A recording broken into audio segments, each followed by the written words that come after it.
ఒకటే క్వశ్చన్ అడుగుతున్నా, నా అన్వేషణ యూట్యూబ్ ఛానల్ మీరు అన్సబ్స్క్రైబ్ చేసుకున్నారా లేదా? అన్సబ్స్క్రైబ్ చేసుకోకపోతే ఈ వీడియో చూడొద్దు, ఓకేనా? వాడు ఒక మూర్ఖుడు, వాడిని ఇంకా మీరు ఎంకరేజ్ చేస్తుంటే ఖచ్చితంగా నా వీడియో చూడొద్దు మావా. దయచేసి మీకు రిక్వెస్ట్ చేస్తున్నాను, నా వీడియో చూడొద్దు. కాదు బ్రో, నా అన్వేషణ ఛానల్ మేము అన్సబ్స్క్రైబ్ చేసుకున్నాం అనుకున్న ప్రతి ఒక్కరూ లైక్ చేయండి. దానికంటే ముందు ఒక్క క్వశ్చన్ అయితే గట్టిగా అడగాలనుకుంటున్నా. బిగ్ బాస్ సీజన్ 9 లో తనూజ పుట్టస్వామి ఎంత గ్లామర్ గా, ఓకేనా, చీరలో కూడా ఎంత అందంగా ఉంది. అందం అంటే అది మనం కట్టుబొట్టులో ఎంత సంస్కారం ఉంటే అది దాన్ని అందం అంటారు, కానీ ఊరక ఎక్కడ పడితే అక్కడ కనపడేలా ఉంటే దాన్ని అందం అన్నారు. శివాజీ గారు చెప్పింది కూడా అదే, ఓకేనా? శివాజీ గారు చెప్పింది కూడా అదే. ఇప్పుడు నాన్ వేసిన శివాజీ గారికి ఎందుకు అని అంటున్నావు కదా, అసలు నీకెందుకు రా స్వామి? నీకెందుకు అసలు? నీకు అవసరమా? నీకు అవసరం లేదు కదా. ఇక్కడ శివాజీ గారికి ఎలాగైతే ఆడపిల్లలకి చెప్పాల్సిన అవసరం లేదన్నావు, మరి నువ్వు కూడా శివాజీ గారి గురించి మాట్లాడాల్సిన అవసరం లేదు కదా. చాలా ఓవర్ గా మాట్లాడావు, ఓవర్ మాట్లాడావు. ప్రతి పాయింట్ నా దగ్గర ప్రూఫ్స్ ఉన్నాయి, ప్రతి పాయింట్ గట్టిగా మాట్లాడతా. ఈ వీడియో నాన్ వేసిన చూస్తే సగంలోనే వెళ్ళిపోమా నువ్వు. నాన్ వేసిన ఫ్యాన్స్ అయినా ఈ వీడియో చూడొద్దు, మీ మనోభావాలు దెబ్బ తగులుతాయి, ఓకేనా? ఫస్ట్ పాయింట్, ఓకేనా? మనోభావాలు దెబ్బ తగులుతాయి. ఎల్ అనే పదం వాడుతున్నావు. ఇప్పుడు శివాజీ గారు అమ్మాయిల గురించి అలా మాట్లాడారని నీకు నచ్చలేదు, మరి ఎల్ అనే పదం వాడి చివరిలో కొడక అంటున్నావు. అది మంచి పద్ధత? ఒక అమ్మను నువ్వు ఇక్కడ కూడా దూషిస్తున్నావా లేదా? ఇక్కడ శివాజీ గారితో నీకు ప్రాబ్లం ఉంటే శివాజీ గారితో మాట్లాడు. అసలు నిన్ను ఎవరు మాట్లాడమన్నాడు? నిన్ను అసలు ఎవరు మాట్లాడమల్లా? నీకు శివాజీ గారితో ప్రాబ్లం ఉందా? డైరెక్ట్ శివాజీ గారితో మాట్లాడు. వాళ్ళ అమ్మగారిని తిట్టడం తప్పు. నాకు తప్పు అనిపించింది మావా, మీకు తప్పు అనిపించిందా లేదా? కామెంట్లో తెలపండి. ఆ తర్వాత గరికపాటి గారిని చెప్తున్నావు. ఆయన ఏం చేశాను నిన్ను? ఆయన కూడా ఏం చెప్తున్నాడు? ఆయన ఎప్పుడైనా నీట్ గానే చెప్పాడు, ఆడపిల్లలు బయటకు వచ్చినప్పుడు పద్ధతిగా రండమ్మా అన్నారు. అసలు ఎవరు చెప్పినా కానీ అందులో తప్పే ఉంది. బయటకు వచ్చేటప్పుడు కొంచెం పద్ధతిగా రండమ్మా అన్నారు. అంతకు మించి ఆయన వాళ్ళు ఎలాంటి తప్పు మాట్లాడలేదే. నీకు ఎక్కడ తప్పు అనిపించిందో నాకు తెలుసు, దాని గురించి కూడా మాట్లాడతావు, ఓకేనా? ఆ తర్వాత నువ్వు మనిషివా? ఆడపిల్లల గురించి ఇలా మాట్లాడుతున్నావు కదా. 14 ఏళ్ళ అమ్మాయితో నువ్వు చేసింది ఏంది? నువ్వే ఒప్పుకున్నావు, లైవ్ లో విత్ ప్రూఫ్స్ ఉన్నాయి, నువ్వు లైవ్ లో ఒప్పుకున్నావు, ఓకేనా? మొన్న లైవ్ పెట్టావు, లైవ్ లో నువ్వు మాట్లాడిందే స్వామి. 14 ఏళ్ళ అమ్మాయితో నువ్వు చేసింది ఏంది? నీకు పెళ్ళై ఉంటే ఇప్పుడు నీకు 40 సంవత్సరాలు, నీకు 14 ఏళ్ళ వయసు అమ్మాయి ఉండేది, కూతురుగా ఉండేది. నీ కూతురు లాంటి వయసు ఉన్న అమ్మాయితో నువ్వు చేసింది కరెక్టేనా? నాకు తప్పు అనిపించింది. ఆ తర్వాత గట్టిగా మాట్లాడతావు, విండు వెయిట్ చెయ్యి, తోట తీస్తా నీకు. తెలుగు రాష్ట్రాల్లో బతుకుతా, మా తెలుగు సబ్స్క్రైబర్స్ కావాలి నీకు. మళ్ళీ తెలుగోళ్ళు హిందువులు మంచోళ్ళు కాదు, హిందువులు చెడ్డవాళ్ళు, హిందువులు రేపులు చేస్తారు, అది ఇది అంటున్నారు. అసలు పెద్ద దొంగ నువ్వే కదా. 14 ఏళ్ళ అమ్మాయితో చేసింది నువ్వే కదా గజ దొంగవి. నువ్వు మనిషివా? నాన్ వేసిన నువ్వు మనిషివా? గజ దొంగవు నువ్వు. మా తెలుగు వాళ్ళ సబ్స్క్రైబర్స్ నీకు కావాలా?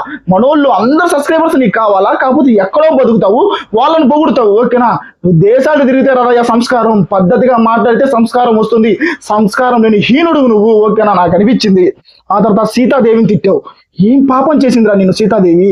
ఆమె ఏ పాపం చేసింది? పురాణాలు గెలుగుతున్నావు, ప్రతి ఒక్కరి గురించి మాట్లాడుతున్నావు, ఏంటో నాకు అర్థం కావట్లేదు. సీతాదేవి గురించి కూడా మాట్లాడవు. ఆ తర్వాత విదేశాలు తిరుగుతావు కానీ విజ్ఞత లేదు. ఆ తర్వాత వ్యూస్ కోసం ప్రతిసారి, ఇది మంచి పాయింట్. వ్యూస్ కోసం నీకు వ్యూస్ తగ్గిన ప్రతిసారి నువ్వు చేసే గోల పెంట పని ఇదే, ఓకేనా? నీకు వ్యూస్ తగ్గిపోయి మొన్న దాకా మహాభారతం అని అయ్యి చెప్పావు, ఓకేనా? మహాభారతాన్ని కూడా ఎంత దరిద్రంగా చెప్పావు నాకు తెలుసు, ఓకేనా? నువ్వు మహాభారతం చెప్పావు, అక్కడ నీకు వ్యూస్ తగ్గిపోయినాయి. ఆ తర్వాత ఇంకా వెంటనే నువ్వు ఫేమస్ రావాలా, ఏదో ఒకటి చేసేయాలా. అందుకని ఇక్కడ రాంగ్ ఎలిగేషన్ నీకు తెలుసు, నువ్వు వేస్తుంది కూడా తప్పు ఎలిగేషన్ నీకు తెలుసు, కానీ నువ్వు మాట్లాడిన పద్ధతి ఉంది చూసావా? ఓకే, శివాజీ గారు తప్పు చేశారని నీకు అనిపించింది, దానికి కూడా మాట్లాడే ఒక పద్ధతి ఉంటుంది. ఇలా బూతులు తిట్టడమా, వాళ్ళ అమ్మగారిని తిట్టడమా, మన సంస్కారాన్ని తిట్టడమా, మన హిందువులను తిట్టడమా నువ్వు చేసే పని? బయట దేశాల్లో బతుకుతావు, నువ్వు మన హిందువుల్ని మన సంస్కారాన్ని తిడుతున్నావు. అసలు నువ్వు ఇక్కడ పుట్టడమే మేము చేసుకున్న దౌర్భాగ్యం, నీకు సబ్స్క్రైబర్లు అవ్వటం మేము చేసుకున్న దౌర్భాగ్యం. ఆ తర్వాత ఇండియాకైతే అసలు రాడండియా. ఇండియాకైతే నాన్ వేసిన రాడంట. ఎందుకంటే ఇండియాకి వస్తే వాళ్ళ కూతుర్ని కూడా ఎవరో ఒకరు ఏదో ఒకటి చేస్తారంట. నీ కూతురు గురించి కూడా ఇంత చండాలంగా మాట్లాడుతున్నావే, ఇంకెక్కడ నీ బతికెక్కడ? నువ్వు బతికింది ఎక్కడ? అంత మీ అమ్మ నాన్న కూడా చూసినా కూడా సిగ్గుపడతారు, వీడు అసలు నా కొడుకేనా అనుకుంటారు, ఓకేనా? నువ్వు ఎన్ని డబ్బులు సంపాదించావు నువ్వు ముఖ్యం కాదు, పద్ధతిగా ఎంత బాగా బతికావు, 4 రోజులు బతికినా కానీ ఎంత నిజాయితీగా బతికా ఉన్నదే ముఖ్యం. నాన్ వేసిన గుర్తుపెట్టుకో. ఆ తర్వాత ఇక్కడ నుంచి మాట్లాడుకుందాం. బయట దేశాలు తిరిగానన్నావు, విజ్ఞత లేదు, విధేయత లేదు, ఓకేనా? రెస్పెక్ట్ లేదు. జనాలంటే నీకు చీడ పురుగుల్లా కనపడుతున్నారా? నాకు అర్థం కావట్లేదు. అక్కడ ఇష్యూ ఎవరిది? శివాజీ గారు అన్నారు, ఇక్కడ సినీ ప్రముఖులు వాళ్ళు మాట్లాడుతున్నారు, ఓకే బాగానే ఉంది. అసలు నీకేం సంబంధం స్వామి? నాకు అర్థం కావట్లేదు, అసలు నీకేమి సంబంధం? సరే మాట్లాడింది ఏమన్నా నీట్ గా మాట్లాడావు అంటే ఏదో ఒక పుచ్చగా ఎదురు పెట్టుకుని ఏది పడితే అది మాట్లాడుతున్నావు. అసలు అక్కడ జరిగింది ఏంది, ఆ సినారియో ఏందో నీకు తెలియదు, ఓకేనా? ఏదో ఒకటి మాట్లాడేలా వ్యూస్ రావాలా, నేను అందరికి కనపడాలని దుర్బుద్ధి ఉంది చూసావా. ఆ డబ్బులు వచ్చినా కానీ ఎక్కువ రోజులు నిలబడవు, ఓకేనా. అలాగే సంపాదించుకున్న డబ్బులు ఎక్కువ రోజులు నిలబడవు. మహాభారతాన్ని తిట్టావు, రామాయణాన్ని తిట్టావు, ప్రజలను తిడుతున్నావు, హిందువులు రేపులు చేస్తున్నారు అంటున్నావు. అసలు నువ్వు ఎక్కడోడే నాకు అర్థం కావట్లేదు. నువ్వు ఇండియాకి వస్తే మాత్రం నిన్ను బతకనివ్వరు. ఖచ్చితంగా నువ్వు వచ్చావంటే అయిపోయావే. ఖచ్చితంగా ఒకటే చెప్తున్నా, ఎప్పుడైతే సంస్కారంతో బతుకుతావో అప్పుడే ఇండియాకి రా, లేకపోతే నువ్వు ఇండియాకి రావద్దు, ఊరకైపోతావు. ఇది మాత్రం నిజం స్వామి. మీలో ఎంతమంది ఇంత చెప్పినా కానీ మేము వినం బ్రో. నా అన్వేషణ ఛానల్ని సబ్స్క్రైబ్ చేసుకొని ఉంటాం అనుకున్న వాళ్ళు కామెంట్ తెలపండి అయ్యా. వాళ్ళకంటే మూర్ఖులు ఇంకొకళ్ళు లేరు. నా అన్వేషణ ఛానల్ని అన్సబ్స్క్రైబ్ చేసుకున్న ప్రతి ఒక్కరు ముందే చెప్తాను, లైక్ చేయండి. ఇంతమందిని తిట్టాడు, మన పురాణాలను తిట్టాడు, వాడి ఛానల్ కూడా మీరు ఫాలో అవుతే నా వీడియో చూడొద్దు మామ. ఇప్పటి నుంచి నేను పెట్టే వీడియో చూడొద్దు. ఏం కాదు, నాకేం కాదు, ఓకే. నాకు డబ్బులు రాకపోయినా నేను ఏమనుకోను. కానీ అలాంటి దేశద్రోహిని వాడిని ఎంకరేజ్ చేస్తాను, నన్ను కూడా ఎంకరేజ్ చేశారు పని అయితే నాకు వద్దు మామ. ఓపెన్ స్టేట్మెంట్ చెప్పేస్తున్నా కదా, వాడిని ఎంకరేజ్ చేసే పని ఇది నాకు వద్దునే వద్దు. మీలో ఇంకా అన్సబ్స్క్రైబ్ చేసుకున్న వాళ్ళు ఉంటే ఖచ్చితంగా వెళ్ళి అన్సబ్స్క్రైబ్ చేసుకుని వచ్చి మన కామెంట్లో తెలపండి, అన్సబ్స్క్రైబ్ చేసుకున్నాం బ్రో అని. నాకు తెలియాల. దొంగనాయాలు.